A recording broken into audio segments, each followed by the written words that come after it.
দেখা কেউ বুঝতে পারবেন না।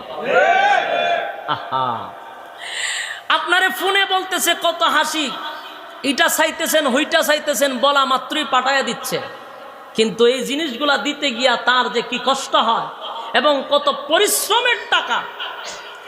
আমরা বাহিরে গেছি, দেখছি অনেক বাঙালি আমাদেরকে দেখিয়া মুখ লুকাই নিছে, শরমে লজ্জায় পরিচয় দিতে চায় না দেশে বাঙালি। এমন অবস্থায় গিয়া পাইছি যে যদি কইবা আপনি কি বাংলাদেশিতে দিহি মরে যাবো লজ্জা। আমি নিজের থেকে সরে গেছি, লোকটা লজ্জা পাবে।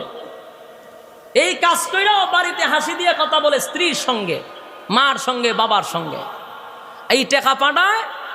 আর আমাদের দেশের ম্যাডামরা বিদেশি বউ তো সকাল বিকাল পারফিউম ইউজ করে, আর কত জাতের আলখাত্রা ফাউটাল লাগায়া সকাল বিকাল মার্কেটে দৌড়াদৌড়ি। কত সব বেড়া বিদেশ থেকে আইলে পড়ে এই যে